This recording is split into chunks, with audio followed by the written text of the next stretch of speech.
This video is on statistics. As we know, statistics is part B of paper 3. This is a very important part because just by going through 3 chapters, we would be able to get questions worth 20 marks.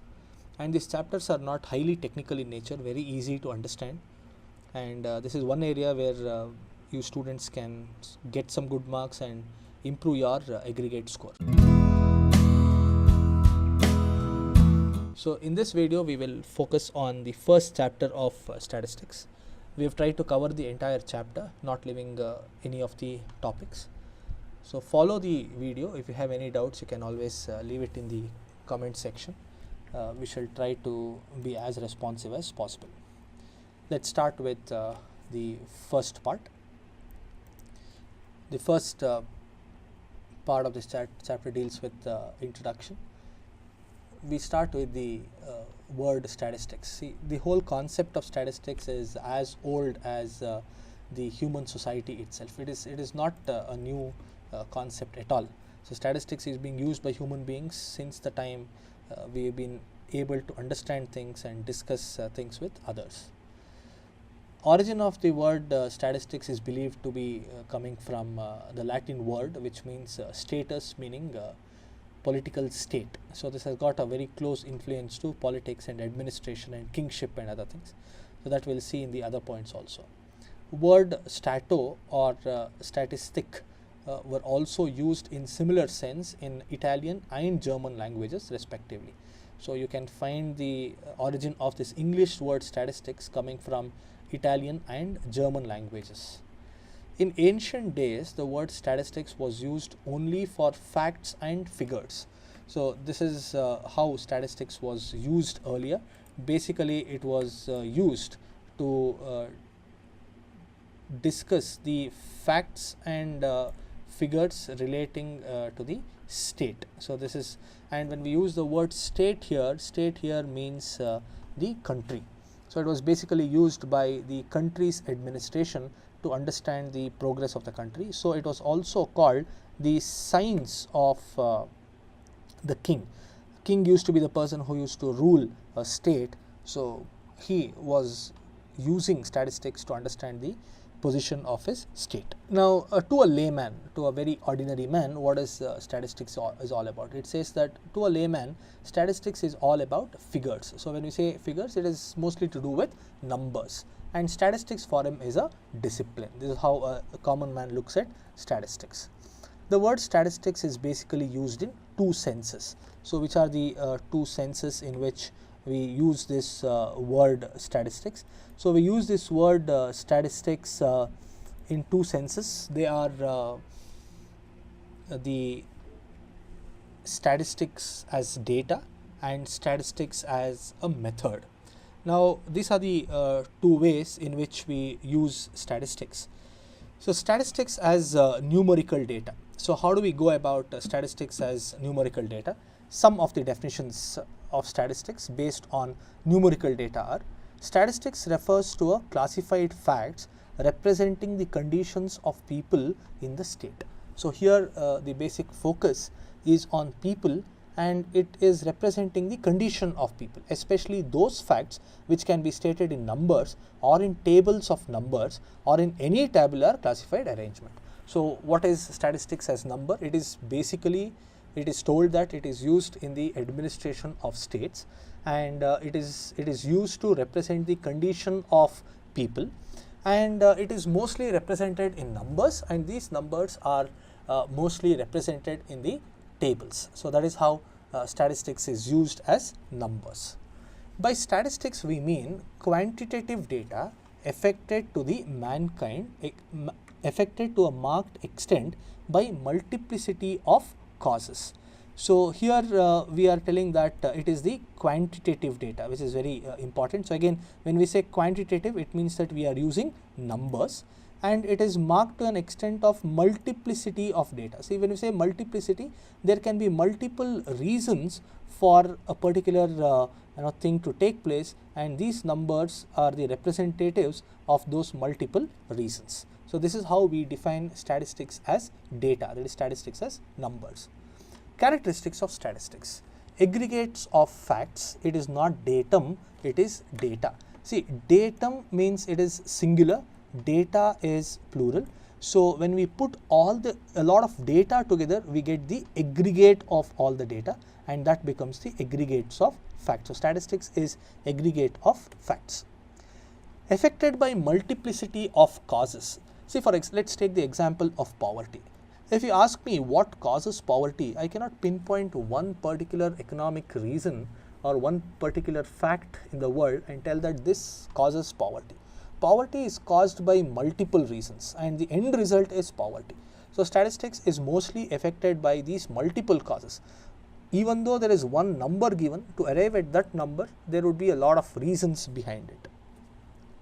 Numerically expressed. Any statistics, the moment you talk about statistics, it is generally numbers are used, so the data is numerically expressed.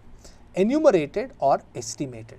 See, enumeration means a complete, a thorough study is taken, all elements which are affected by a particular reason is counted, and that becomes enumeration. Estimation is, it is an approximation that is done, so that leads to, that is another feature of statistics.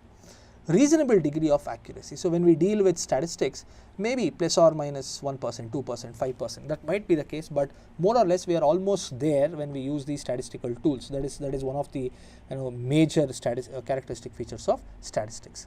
It is systematic in manner. Whatever we do, there is a system in place, there are processes, there are steps, and we follow it, and it makes statistics very easy as well as interesting. It is predetermined purpose. All the statistical analysis that we do will have a predetermined objective, and all that we do is focused towards achieving that objectives. So statistics comes with predetermined purposes. Next, placed in relation to each other. So when the data is presented, say 3-4 columns are presented, they are all related to each other. So this is the most common characteristic features of statistics. Now let us see statistics as a method. Now when we see statistics as a method, few definitions are: statistics may be called as a science of counting. This is one of the very effective and very simple definitions for statistics. It is called the science of counting, because there are a lot of numbers, we do a lot of addition, subtraction, multiplication, we do a lot of calculation using numbers, so it is the science of numbers. Statistics may be rightly called the science of averages. Now in our lower classes we would have definitely studied the mean, median, mode and all these things. So what is it that we are trying to find? We are basically trying to understand the averages. Say a set of numbers are given to us, it is difficult to remember all the numbers, it is difficult to analyze all the numbers or infer something out of all the numbers that is given to us. So we prefer taking the average of all that, and that average represents the entire group. So statistics is all about this. Statistics deals with averages, hence it is science of averages. Statistics is the science which deals with classification and tabulation of facts as the basis for explanation, description and comparison of phenomena. This is a very nice definition, very elaborately explained. It basically it starts with the collection of data, then it goes to the classification of data. From there it goes to the tabulation of data, and from there it leads to the explanation of the data that is given to us. Then it is used for description, and finally it is used for comparison. So this is what statistics is all about: classification, tabulation, explanation, description, comparison. These are the things that we do in statistics. So stages in statistical inquiry. So which are the different stages? First one is collection of data. So this is where all the statistical calculation and analysis starts. We need to collect data with respect to a particular purpose. So that's the first thing that we do. Secondly, we go to the organizing and presentation of numerical data. Very important. Once the data is collected, it has to be arranged in a particular order, so it makes sense to the reader, whoever is reading it. Now take a very simple example. Say you and I go to a vegetable shop and buy a lot of vegetables. The shopkeeper would put all these vegetables in a bag and give it to us. So we bring it home and we have to keep it in the the vegetable tray in the refrigerator. So how do we do? There are two methods of doing it. One, empty the bag straight into the vegetable tray. That is one way of doing it. But when you have to pick some vegetable, it takes a lot of time.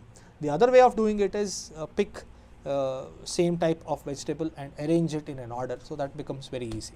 You can take multiple examples like this. When we were in lower classes, when we used to go to the school, we used to have a lot of notebooks and textbooks and workbooks and all these things. So what is it that we were doing?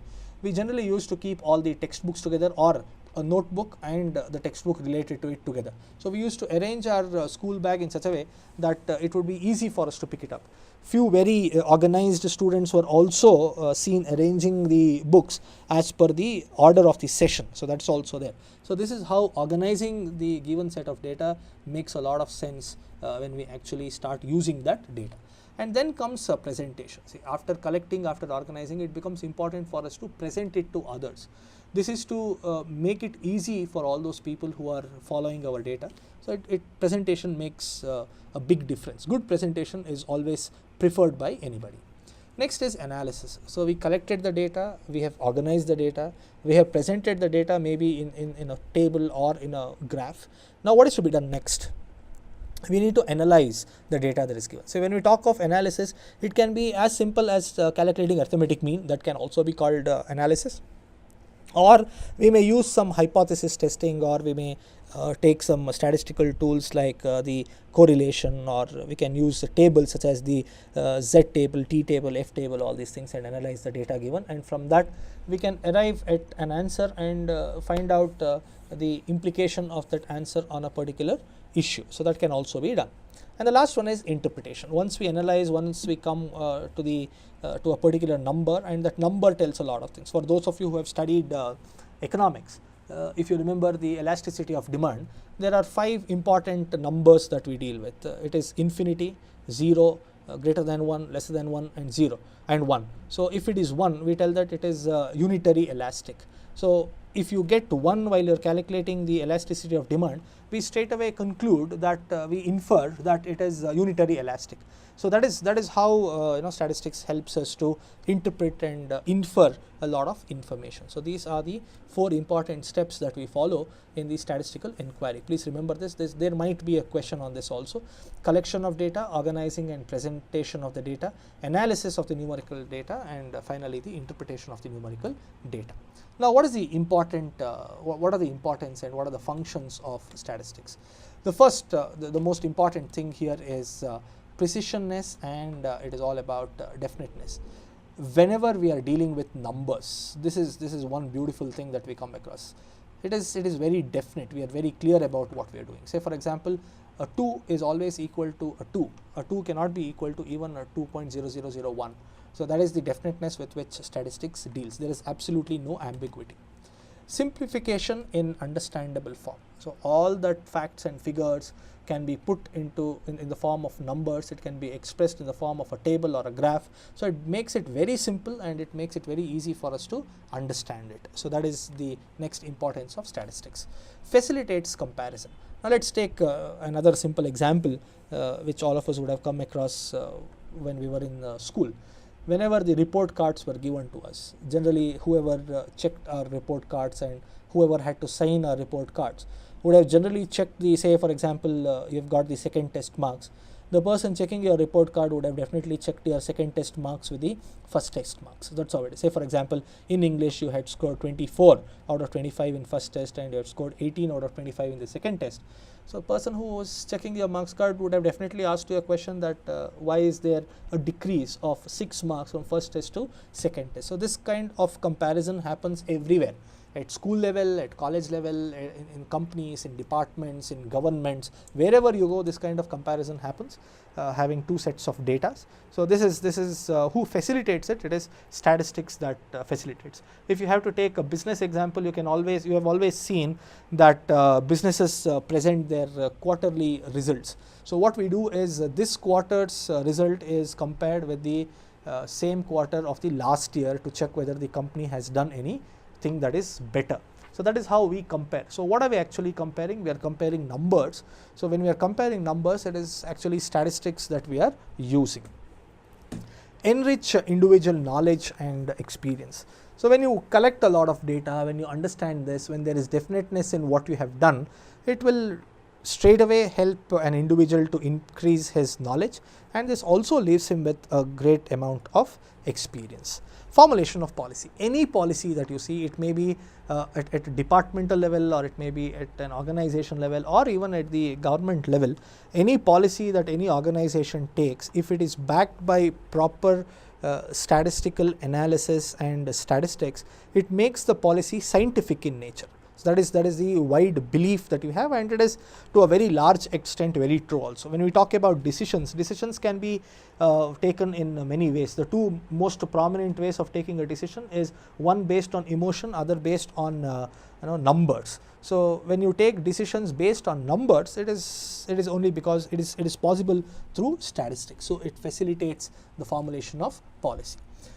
Next one is business forecasting. Business forecasting is one of the major tasks that happen in any organization, and it is very critical and challenging also, for the simple reason that business forecasting is all about talking about the future of an organization or a company, keeping the past and present in mind. So when you talk about the past and present of an organization, what is it that we are talking about? We are talking about the position of the company, and who represents that in the best way. It is the statistics. So business forecasting is one of the things that statistics facilitates it in different areas. Last one is the framing and testing of hypothesis. So hypothesis is a statement which can go either way. It can either be a right or a wrong, or a yes or a no. We are not very clear about what exactly the outcome would be. So that is where we take up the hypothesis testing. Say for example, it is going to rain today, it might not rain today. So this is null hypothesis and alternate hypothesis. The business will make profits, the business may not make profits. So this is again a very crude example for a hypothesis, and such statements can be tested using the statistical information. So these are the important areas and functions of statistics. Nature of statistics. Is statistics a science or an art? The most simplest answer for this is statistics is both science and an art. Suppose this question is asked in the examination, you should feel that you are a very lucky person, for the simple reason, if this question is asked, is statistics a science or an art, you can straight away tell it is both science and an art and get 2 marks. But what makes statistics a science? The reasons are, it is systematic study of a subject. Like I told, there are processes, there are steps, there are theories, there is a logic behind all this, whatever we do. So it is very systematic in its approach. Second one is, it establishes the cause and effect relationship of the fact. This is very true. If something is the outcome, if X is the outcome, we go to the root and try to find out what has led to the formation of X. So that's how it is. So there is always a cause and an effect. Science is all about that. Science is all about finding the cause and the effect of that. So the same thing is practiced in statistics also. So it makes statistics a science. Its laws are universal in nature. When we say universal, say for example, one of the formulas that is applicable in India which gives us results must be applicable in the US, and it should give the same results. So that's how it is. So it's all universal in nature. So this makes statistics a science. So what makes statistics an art? It is a group of action to solve a problem. So see, all this knowledge, science is basically a body of knowledge. So all the knowledge that you have, you are free, or you are at your liberty to use them the way you want it. So that makes something an art. So same thing is used here. It is a group action, and groups are different, group dynamics are different, group goals are different. So how you use these things to solve a particular problem is all left to you and your group. So that makes it an art. It does not describe facts, but examines the merits and demerits and tells us way to achieve the objectives. So it basically talks about reaching a point through different means that are available to us. So it is not pinpointing and telling that this is the only way to do it. There are several ways, and it opens up all those several ways to us, and we are at our liberty to pick up whatever we want. So this nature of statistics makes statistics an art. The laws of statistics, very interesting. So let us see which are the different laws. The first one is law of statistical regularity. There might be a question, I'm not sure, but this is very interesting. So let's learn this first. According to this law, if a large sample is taken from a population in a random way, it is bound to be fairly representative of the population. So let us understand it this way. Now, say for example, you and I are working on a research title, and our research title is to study the behavior of CS Foundation, to study the study behavior of CS Foundation students. So what is study behavior? Study behavior is how long do you study, which subject do you study, how many days before the examination you start studying, which are the subjects you find easy, which are the different methods that you have adopted to study. So all these are the different things that we want to study with respect to CS Foundation student preparing for CS Foundation examination.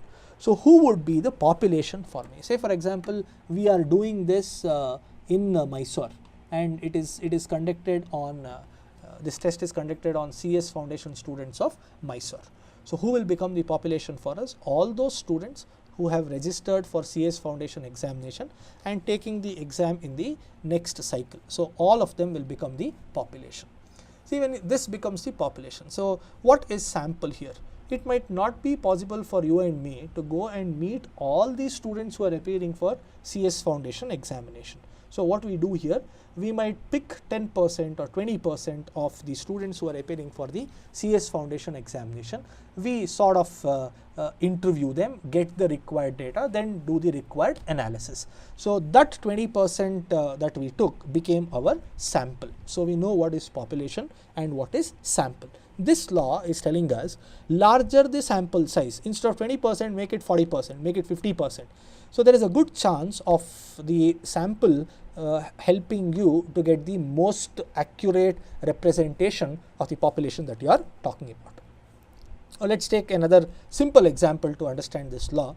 See, there are 50 mangoes which is given to you to check the quality.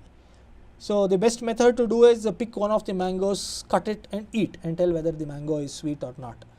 The best way to do it, instead of eating only one mango, eat 10 mangoes and tell whether the mangoes are good or bad. So that is how it goes. Larger the sample size, better is the representation of the population. That is what the law of statistical regularity is telling us.